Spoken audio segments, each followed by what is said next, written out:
Welcome to Daily Meditation with Sangha Live.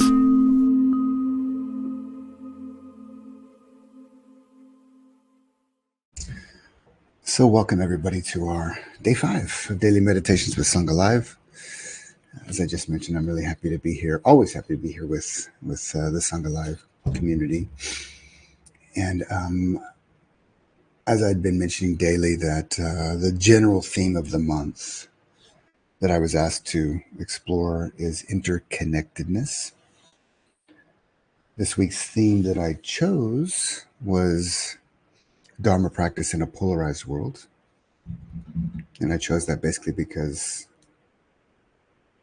it appears, I could be wrong, but it appears to be these days appear to be the most polarizing, or we see the greatest degree of polarization that I've ever seen in my lifetime. Yeah, maybe that's subjective, but it certainly seems to be the case. And it doesn't seem to be, it just seems to be keep heading that direction for many reasons, which there's no need to go into here. And many of those reasons are out of our control. But what is in control, what is in our control, is how we relate to that. Are we contributing to it, or are we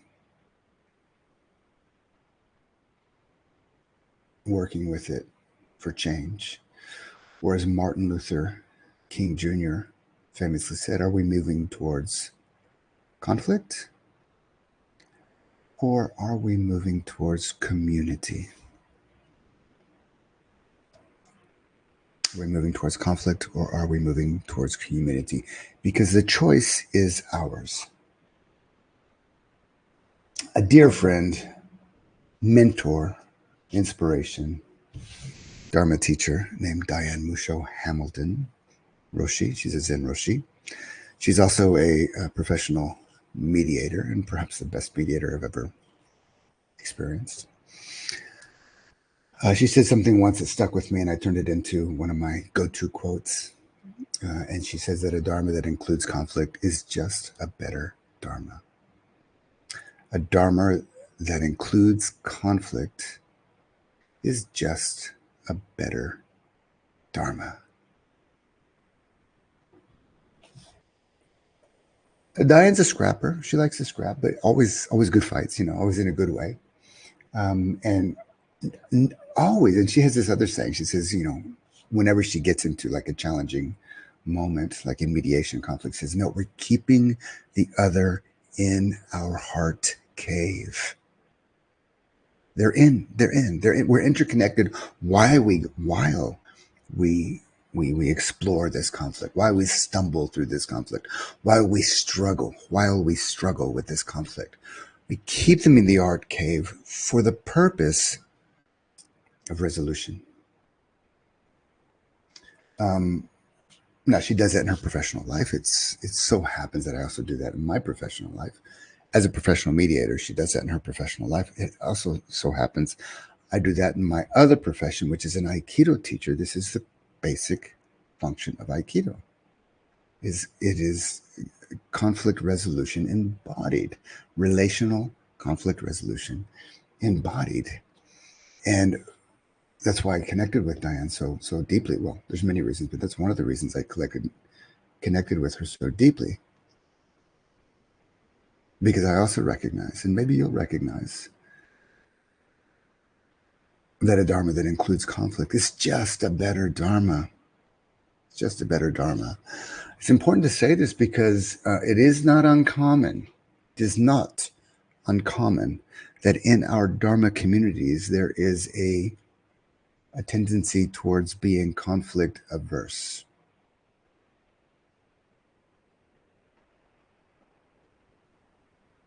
No, Dharma, harmony, oneness. Let's just be together.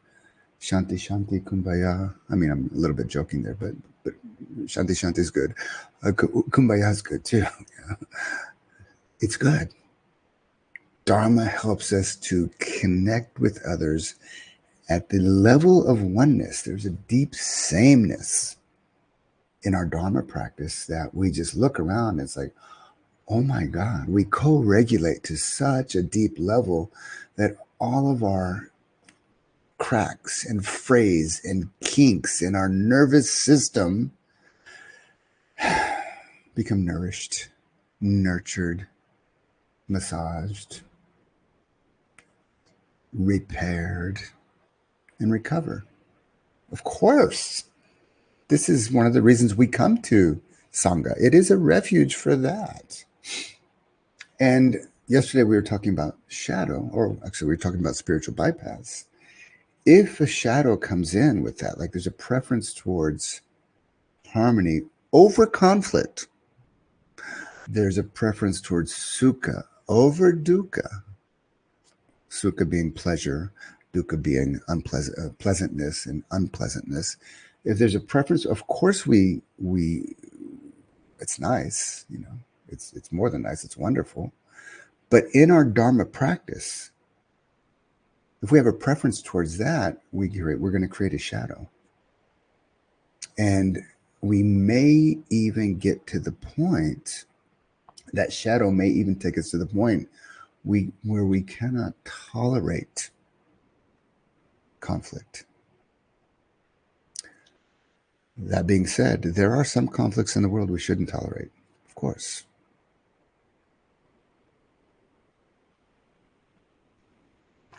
I'll keep this at the level of principles. But, as a parent, I have 2 daughters and they love each other. They play so well. There's a 3-year difference between the two. But they also fight. 11 and 8 now, so things are coming up.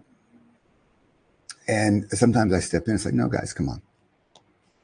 I get in there and I'm whatever.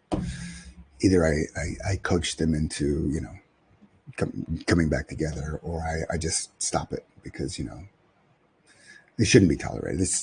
We shouldn't be like this. We don't need to be like this. But I got to tell you, there's other times I stand back and let it happen. I watch carefully and I'm monitoring, and maybe the younger one, they're both strong-willed, but the young one might need to step up for herself a little bit more. The older one might need to listen a little bit more. So I might step in and coach a little bit, but sometimes I let them sort it out.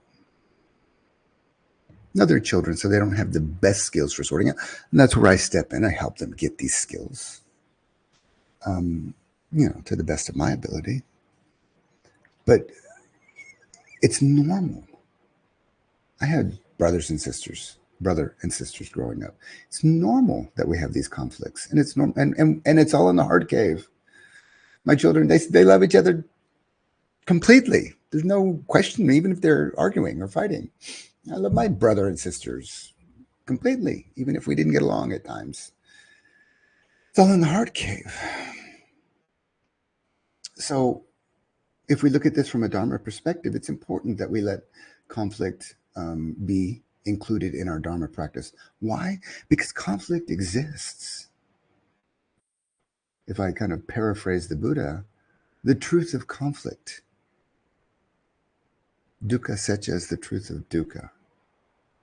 Doesn't mean, or the truth of suffering. It doesn't mean everything, life is suffering. That's a little bit of a mistranslation. It means that suffering exists. It's part of life. It's not all of life. It's part of life. Let's accept that. Get on board. Let's get with the program. So when it does rear its head, suffering, that we're okay.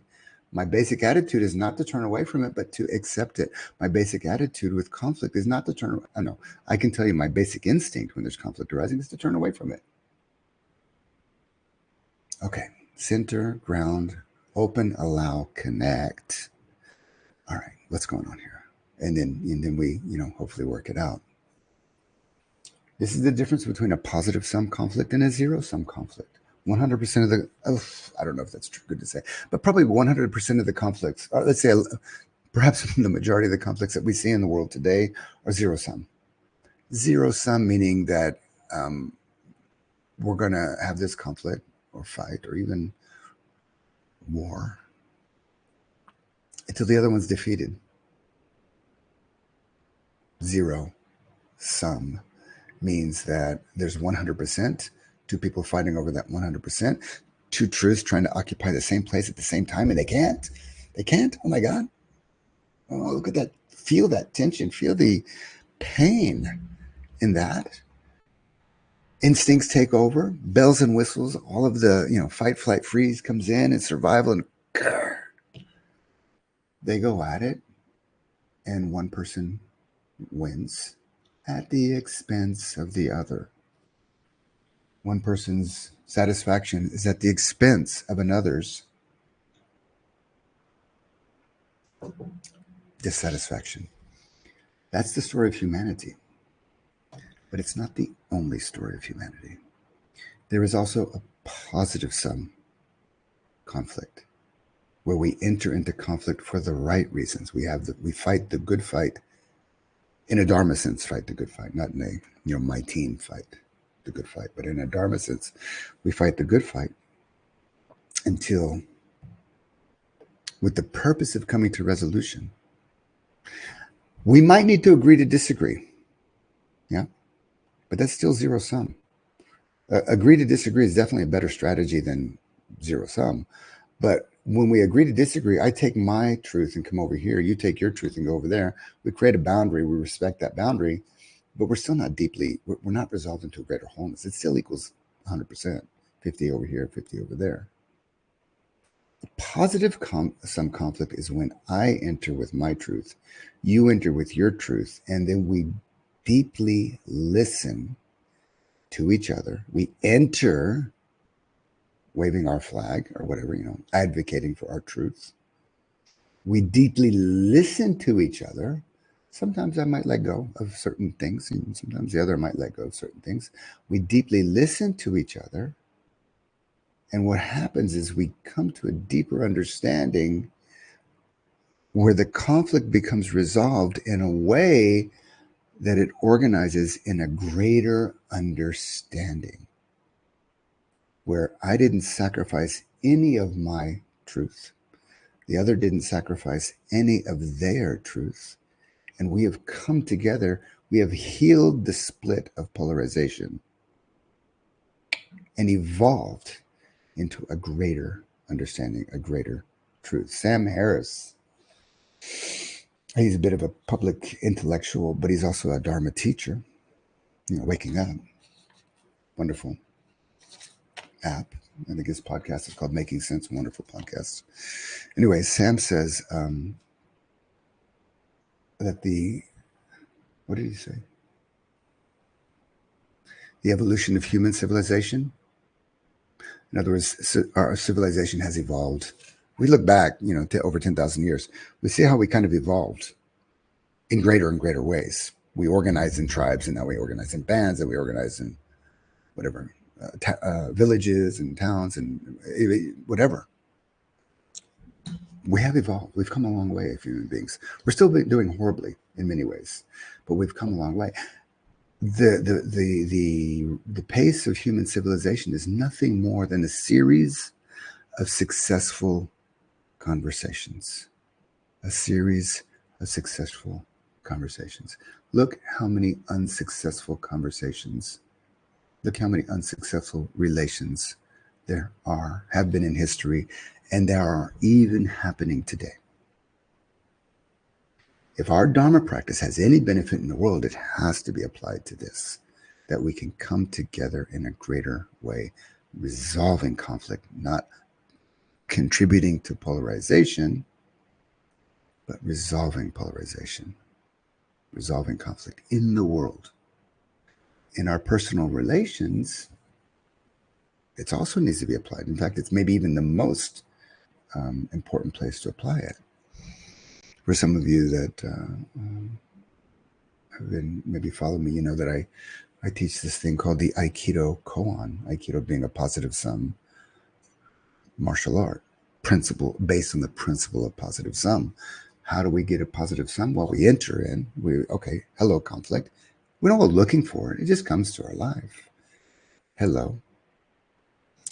And instead of fight, flight, freeze, instead of egoically moving towards the conflict with aggression, egoically moving away from the conflict with passivity, or egoically dealing or manipulating the conflict with passive aggression, aggression, or being passive, being aggressive, and being passive aggressive. These are the three egoic go-tos in a conflict. Say that again. I'll say it again. Reflect on your own conflict style. We can be passive in conflicts, avoidance. We can be aggressive in conflict, controlling, dominant. We can be passive aggressive in conflict, secretly, let's say, manipulating things to get power, or whatever, however you want to define it. No judgment to all these. These are just three go-tos that are ego. They're three ego strategies. We probably have one of two of those. One of those three is maybe our go-to. Other situations you might use other ones, but that's how it is. All three of those go-tos are zero sum, right? They're all zero sum. How do you transform it into positive sum? That's the Aikido koan. A koan negates what the mind normally wants to do to understand a deeper reality. So we negate these three go-tos by simply making three statements in the middle of conflict. We can make these to ourselves. Number one, I'm not passive. Here comes conflict. Okay, I'm not going to be passive. Number two, here comes conflict. Okay, I'm not going to be aggressive. I'm not going to be passive. I'm not going to be aggressive. Number three, I'm not going to be passive aggressive. Negation, negation, negation. There's four moves here, but these are the first three. I'm not passive. I'm not aggressive. I'm not passive aggressive. The fourth move, the koan part, is who am I? In this moment, who am I? That can be practiced in all relationships. Should you have the wherewithal, the resources, the conditions are right. That can be practiced all the time. I'm not passive. I'm not aggressive. I'm not passive aggressive. Who am I? Whoever you are that emerges in that will be positive sum. If the passivity is negated, the aggression is negated, and the passive aggression is negated, who or whatever emerges in that conflict will be positive sum. That's in our relations. In our internal solo Dharma practice, we don't really do the three go-tos. It's just two: grasping and clinging. Grasping and clinging. Grasping and clinging. When we are meditating, just notice the nature of the mind to grasp onto experiences, to grasp for experiences, or to cling onto experiences. This perpetuates conflict. Maybe it's better to say this perpetuates dukkha. Dukkha arises. Hello, dukkha.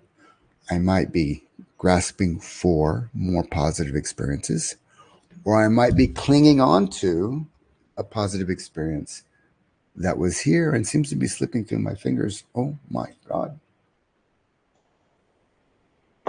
When I negate the grasping, I'm not a grasper, even though I am habitually so. But I get that. I'm not a grasper. Basically mindfulness. When I negate the clinging, which I'm a habitual clinger as well, it's like a AA program. Hello, my name is Miles, and I'm a grasper and a clinger. Confession time. When we negate those tendencies, whatever's left is mindfulness with what's arising in the present moment, with total acceptance. Through total acceptance, we begin to create tolerance.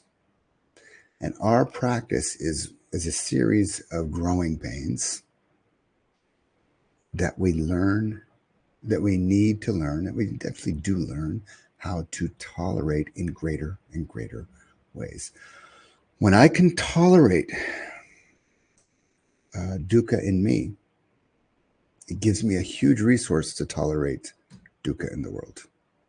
when I can tolerate internal conflict in me without perpetuating it, without adding fuel to the fire, when I can tolerate, by not grasping and not clinging, when I can tolerate that in me, it gives me a resource to bring to my relationships for tolerating conflict in relationships. When I can tolerate conflict in relationships, it helps me tolerate conflict in the world. Sometimes we need to intervene. I'm not a pacifist in that way. I think pacifism has its place, but also has it can be used like anything else. Yeah. So sometimes, whatever. I guess our whole life is a koan. All of the stuff coming up in the world is a koan. Things that come up in our relationships are koan. Things that come up in our meditation practice. The moment we know something, we're fixated. Mindfulness helps us see that fixation, understand that fixation at its deepest level, that is impermanent, it's unsatisfying, basically. That grasping and clinging hurts, and that it's empty ultimately. When it's empty ultimately, when my mindfulness leads into that phase of the cycle, the emptiness, the non-self, wow, we understand so much. Our mind is in complete conformity with what's arising in the present moment.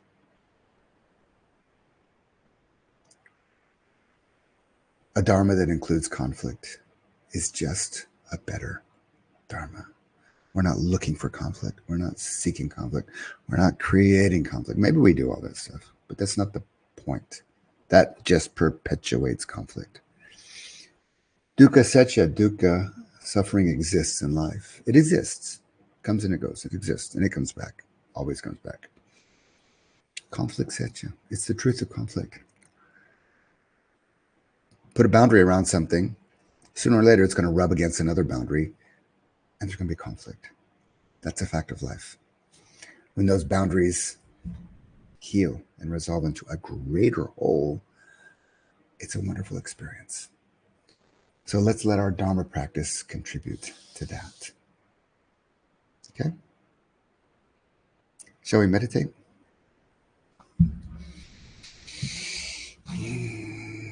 So settle in, finding a comfortable position.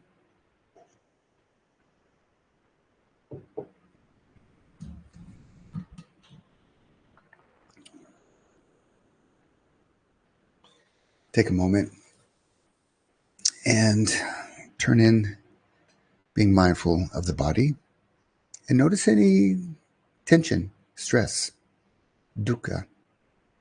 Notice any conflict in the body, any parts of the body that are not coherent with each other.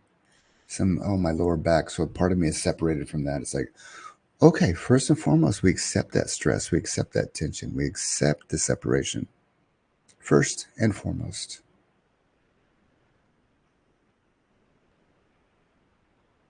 Then we mindfully observe it, knowing its qualities and characteristics.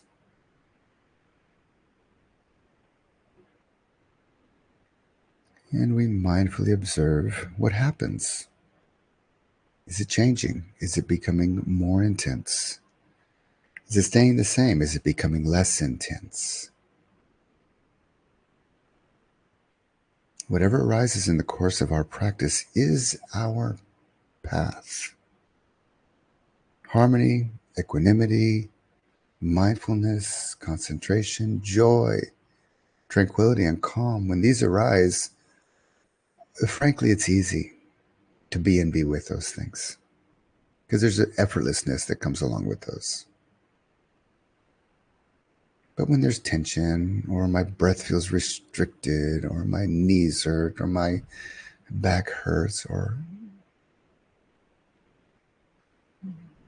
the hindrances are rather active in the mind, maybe you're experiencing regrets or memories, or another lap through, so-called hell, obsessing over one thing or another, as our minds tend to do, we have a secret weapon. We have a power of mindfulness to differentiate our awareness and observe, this is dukkha, this is conflict, this is stress. Differentiate, observe, be, and be with, knowing the qualities and characteristics of the experience. And as we continue to observe, knowing what happens to those objects of observation, being mindful of the body, being mindful of the sense doors, being mindful of feelings, being mindful of thoughts and mental formations, being mindful of the breath.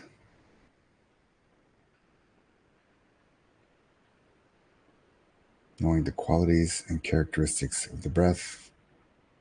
With each breath, in each moment, moment by moment, breath by breath.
Bring your mindfulness back to the body. Feel the body.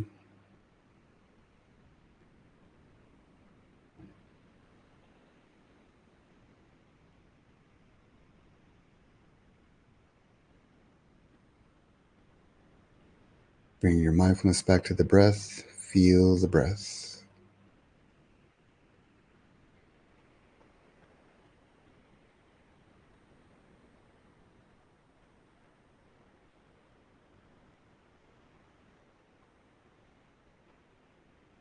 Bring your mindfulness to the mental state and know the mental state.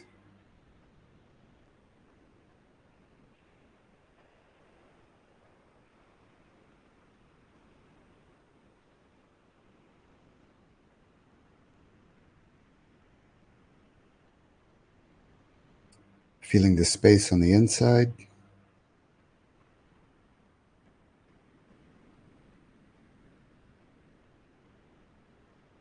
And as you come out of the meditation, slowly opening your eyes, feel the space on the outside around you.